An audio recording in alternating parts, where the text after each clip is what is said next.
എല്ലാവർക്കും ഹൃദയം നിറഞ്ഞ നമസ്കാരം. കഥേമമ്മയുടെ ഇന്നത്തെ അധ്യായത്തിലേക്ക് എല്ലാവർക്കും സ്വാഗതം. വലിയ മഴക്കാലത്തിലൂടെയൊക്കെ കടന്നു പോണ സമയത്ത് പ്രളയത്തിൻ്റെ ഓർമ്മയൊക്കെ പല ആളുകളും പങ്കുവയ്ക്കാറുണ്ട്. എന്നാൽ ഈ പ്രളയത്തെക്കുറിച്ചും മഹാപ്രളയത്തെക്കുറിച്ചുമൊക്കെ നമ്മുടെ ആധ്യാത്മിക ഗ്രന്ഥങ്ങളിൽ വിശദമായിട്ട് പറഞ്ഞിട്ടുണ്ട്. അത് കേവലം കുറേ ജലം ഇങ്ങനെ പൊങ്ങി വരുമ്പോൾ ഉണ്ടാവുന്നൊരു പ്രളയമല്ല, അതല്ലാത്തൊരു പ്രളയം അനുഭവിച്ചൊരു മഹാത്മാവിനെ കുറിച്ച് ഒരു കഥ അദ്ദേഹം തന്നെ പറഞ്ഞു കൊടുത്തതായിട്ട് നമുക്ക് കേൾക്കാൻ സാധിക്കും നമ്മുടെ പുരാണങ്ങളിൽ. ആ കഥയാണ് ഇന്നേ ദിവസം നമ്മൾ പരിശോധിക്കുന്നത്. മാർക്കണ്ഡേയൻ്റെ പ്രളയ അനുഭവത്തെക്കുറിച്ചാണ് ഇന്ന് നമ്മൾ സംസാരിക്കുന്നത്.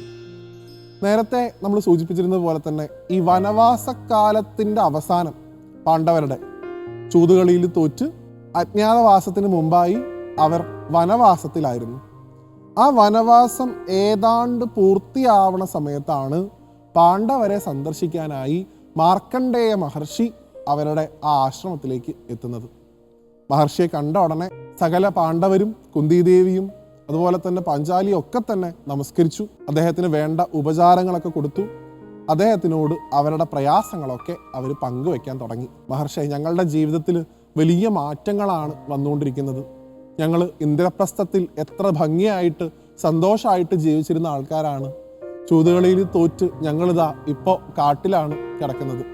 ഇനി ഇവിടെ നിന്ന് ഞങ്ങൾ പോണതോ അജ്ഞാതരായിട്ട് ജീവിക്കണം എന്നാണ്. ആർക്കും മനസ്സിലാവരുത് ഞങ്ങളാണ് ഈ കാണുന്നതെന്ന്. ഞങ്ങളുടെ ഒരു വിധിയെക്കുറിച്ച് അങ്ങൊന്ന് ചിന്തിക്കൂ. ഞങ്ങൾക്ക് ഈ സമയത്ത് എന്ത് ഉപദേശമാണ് അങ്ങേക്ക് തരാനുള്ളത്? അങ്ങേപ്പോലുള്ള മഹാത്മാക്കളുടെ ഉപദേശത്തിൽ നിന്ന് മാത്രമാണ് ഈ ഒരു പ്രതിസന്ധിയൊക്കെ മറികടക്കാനുള്ള അറിവ് ഞങ്ങൾക്ക് ഉണ്ടാവുള്ളൂ. അതുകൊണ്ട് അങ്ങ് ഈ സമയത്ത് വേണ്ട ഉപദേശം ഞങ്ങൾക്ക് തരണം എന്ന് പറഞ്ഞ് ആ യുധിഷ്ഠിര മഹാരാജാവും ഒപ്പം അദ്ദേഹത്തിൻ്റെ കുടുംബവും മാർക്കണ്ഡേയ മഹർഷിയെ നമസ്കരിക്കുമ്പോൾ അദ്ദേഹം അവർക്ക് പറഞ്ഞു കൊടുക്കുന്ന അനുഭവമാണ് ഈ പ്രളയാനുഭവം. അതെന്താണ് എന്ന് വാക്കുകൾ കൊണ്ടൊന്നും നമുക്ക് യഥാർത്ഥത്തിൽ വിശദീകരിക്കാൻ സാധിക്കില്ല. ഒരു തരത്തിൽ അല്ലെങ്കിൽ മറ്റൊരു തരത്തിൽ ഭഗവാന്റെ മായ എന്താണ് എന്ന് യഥാർത്ഥത്തിൽ മനസ്സിലാക്കിയ ഒരാളായിരുന്നു മാർക്കണ്ഡേയ മഹർഷി. അത് അദ്ദേഹത്തിൻ്റെ ഒരു ഗരിമ കൊണ്ട് യുധിഷ്ഠിരന് പറഞ്ഞു കൊടുത്തു. അദ്ദേഹം പറയുന്നത്, അകാരണമായിട്ടുള്ള പ്രളയജലം കൊണ്ട് ഈ പ്രപഞ്ചം മുഴുവൻ മൂടിയതായിട്ട് കാണപ്പെട്ടു എന്നാണ്. ഒരു ദിക്കിലും ഒന്നും കാണാനില്ല, ജലജീവികളെ കാണുന്നില്ല, ഒന്നുമില്ല, എല്ലായിടത്തും വെള്ളം മാത്രം. ആ വെള്ളത്തിൻ്റെ കുത്തൊഴുക്കിൽ മാർക്കണ്ഡേയ മഹർഷി ഇങ്ങനെ സഞ്ചരിക്കുകയാണ്. അദ്ദേഹം കാണാത്തതായിട്ടൊന്നുമില്ല. പല സ്ഥലങ്ങളിൽ അദ്ദേഹം ഒന്നും തന്നെ കാണുന്നില്ല. പല സ്ഥലത്തും വലിയ വെളിച്ചം കാണുന്നു, പല സ്ഥലത്തും വലിയ ഇരുട്ട് കാണുന്നു. പല സ്ഥലത്തും അഗ്നി പർവ്വതങ്ങൾ പൊട്ടിത്തെറിക്കുന്നത് കാണുന്നു, പല സ്ഥലത്തും ശാന്തമായിട്ട് ഒഴുകുന്ന കടലിനെ കാണുന്നു. ഇങ്ങനെ പല തരത്തിലുള്ള കാഴ്ചകളാണ് ആ പ്രളയജലത്തിലൂടെ ഇങ്ങനെ മുങ്ങിത്താണ് പോകുമ്പോൾ അദ്ദേഹം കണ്ടിരുന്നതെന്നാണ്. എവിടെയാണ് തനിക്കൊരാശ്രയം ഉണ്ടാവുക? ഈ പ്രളയജലത്തിൽ താൻ പെട്ടുപോയല്ലോ എന്നുള്ള ചിന്തയിൽ അദ്ദേഹം ചുറ്റും നോക്കിയ സമയത്ത് ഒന്നും കാണാതിരുന്നൊരു പ്രദേശത്ത് ഒന്ന് മാത്രം ദൃശ്യമായി എന്നാണ്.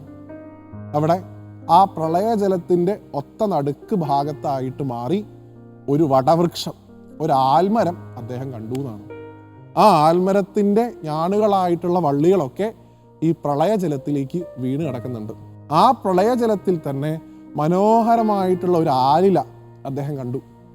ആ ആലിലയിലാവട്ടെ ഒരു കുട്ടി, ഒരു ചെറിയ കുട്ടി അതിൻ്റെ വിരലെടുത്തിട്ട് വായിൽ വെച്ചുകൊണ്ട് കുടിച്ചുകൊണ്ടിരിക്കുന്ന ഭാവത്തിലുള്ള ആ ഭഗവാനെ, ആ ബാലമുകുന്ദനെയാണ് ആ മാർക്കണ്ഡേയ മഹർഷി അവിടെ കണ്ടത്. അപ്പം അദ്ദേഹം ഇത് ഭഗവാനാണെന്ന് അറിഞ്ഞിട്ടാണോ അല്ലയോ ആ മായയിൽ പെട്ട് നിൽക്കുന്ന ഭാവമാണ്. ആ സമയത്ത് അദ്ദേഹം ചോദിച്ചു, എനിക്ക് അഭയം തരാൻ അങ്ങേക്ക് സാധിക്കുമോ? അങ്ങ് എന്നെ സഹായിക്കുമോ എന്ന് ചോദിച്ചപ്പോൾ ഭഗവാൻ തീർച്ചയായിട്ടും ഞാൻ അതിന് സഹായിക്കാമെന്ന് പറഞ്ഞ് മാർക്കണ്ഡേയ മഹർഷിയെ തൻ്റെ ഉള്ളിലേക്ക് സ്വീകരിച്ചു എന്നാണ്. ആ ഭഗവാന്റെ ഉള്ളിൽ പണ്ട് എങ്ങനെയാണോ യശോദാദേവി ആ കുഞ്ഞ് കൃഷ്ണന്റെ വായിൽ ഈ പ്രപഞ്ചം മുഴുവൻ കണ്ടത്, അതുപോലെ ഭഗവാന്റെ ആമാശയത്തിൽ ഈ പ്രപഞ്ചത്തെ മുഴുവൻ മാർക്കണ്ഡേയ മഹർഷി ഇങ്ങനെ കണ്ടു എന്നാണ്. പ്രളയജലത്തിൽ അദ്ദേഹം കണ്ടതിൻ്റെ ബാക്കി അദ്ദേഹം കണ്ടത് ഭഗവാന്റെ ഉള്ളിൽ തന്നെയാണ്. അവിടെ ഒരു മാർക്കണ്ഡേയൻ അതാ നീന്തി നടക്കുന്നു, അതും അദ്ദേഹം കണ്ടു. ഇത്രയധികം വിചിത്രമായിട്ടുള്ളൊരു കാഴ്ചയാണ്, അങ്ങനെ ഒരു അനുഭവമാണ് അദ്ദേഹത്തിന് ഉണ്ടായത്. അത് കഴിഞ്ഞതിന് ശേഷം ഭഗവാൻ അദ്ദേഹത്തെ പുറത്തേക്ക് കൊണ്ടുവന്ന് വേണ്ട ഉപദേശങ്ങളൊക്കെ കൊടുക്കുകയും ചെയ്യുന്നുണ്ട്. ഇതാണ് എൻ്റെ മായയിൽപ്പെട്ട ഒരാൾക്ക് ഉണ്ടാവണ ഒരു അനുഭവം. കുറേ അത് തോന്നും, കുറേ വേറെന്തെങ്കിലും തോന്നും. ശാശ്വതമായിട്ടുള്ളത് ഞാനാണ് എന്ന് എപ്പോൾ തിരിച്ചറിയുന്നോ അപ്പോഴേ ആ അനുഭവത്തിൽ നിന്ന് മാറാൻ സാധിക്കൂ എന്നാണ് അദ്ദേഹം പറഞ്ഞു കൊടുത്തത്. ഈ ഒരു കഥയാണ് യുധിഷ്ഠിര മഹാരാജാവിന് മാർക്കണ്ഡേയൻ പറഞ്ഞു കൊടുത്തത്. കാരണം നിങ്ങളിപ്പോൾ ഈ കടന്നു പോകുന്ന ഈ ഒരു രീതിയും ഈ ഒരു ജീവിതശൈലിയും ഈ അനുഭവമൊക്കെ ഇതും ശാശ്വതമല്ല, ഇതും മാറും. ഇപ്പം നിങ്ങൾ വനവാസത്തിലാണ്, ഇത് കഴിഞ്ഞാൽ നിങ്ങൾ അജ്ഞാതവാസത്തിന് പോകും, അതും ശാശ്വതമല്ല, അത് കഴിഞ്ഞാൽ അടുത്തത് കാണും. ഇങ്ങനെ സഞ്ചരിച്ച് പോകുന്നതും ഭഗവാന്റെ മായയാണ് എന്നുള്ള ബോധ്യം നിങ്ങൾക്ക് ഉണ്ടാവണം. എപ്പോഴും ആ ഭഗവാനെക്കുറിച്ചുള്ള ചിന്ത നിങ്ങളുടെ മനസ്സിൽ നിന്ന് പോകാതിരുന്നാൽ ഇതിനെയൊക്കെ അതിജീവിക്കാൻ നിങ്ങൾക്ക് സാധിക്കും. ഈ ഒരു കഥയുടെ ബലത്തിലാണത്രേ, അപ്പോൾ കിട്ടിയ ആ ഒരു ധൈര്യത്തിലാണത്രേ പിന്നീട് പാണ്ഡവർക്ക് സഞ്ചരിക്കാൻ സാധിച്ചതെന്നാണ്. അതാണ് ആ പ്രളയാനുഭവത്തിൻ്റെ ഒരു വലിപ്പം. അപ്പം അദ്ദേഹം സ്വന്തം അനുഭവത്തിൽ നിന്നാണ് പറയണത്. ആ സ്വന്തം അനുഭവത്തിൽ നിന്നുള്ളത് കേട്ടപ്പോൾ ആ പാണ്ഡവർക്ക് തങ്ങൾ ഈ കടന്നു പോകുന്നതൊക്കെ ഒരു തരത്തിൽ മായയാണ്, ഭഗവാന്റെ ആ ഒരു വിധിയാണ് തങ്ങൾ അനുഭവിക്കുന്നു എന്നുള്ളൊരു ഭാവം ഉണ്ടാവുകയും കൂടുതൽ ഭഗവാനെക്കുറിച്ച് ചിന്തിക്കാൻ അവർ തീരുമാനിച്ചു എന്നുമാണ്. അങ്ങനെയുള്ള ആ പ്രളയാനുഭവമൊക്കെ വാക്കുകൾ കൊണ്ട് വർണ്ണിക്കാൻ നമുക്ക് സാധിക്കില്ലെങ്കിലും നമുക്കത് നമ്മുടെ മനസ്സിൽ സങ്കല്പിക്കാൻ സാധിക്കട്ടെ. ആ മായയാകുന്ന പ്രളയത്തിൽ നിന്ന് നമ്മളെ കരകയറ്റാൻ നമുക്കും ആ ഭഗവാനോട്, ആ വടപത്രശായി ആയിട്ടുള്ള ആ ഉണ്ണിയോട് പ്രാർത്ഥിക്കാം. അടുത്തൊരു കഥയുമായിട്ട് വീണ്ടും കാണുന്നതുവരെ എല്ലാവർക്കും നന്ദി, നമസ്തേ.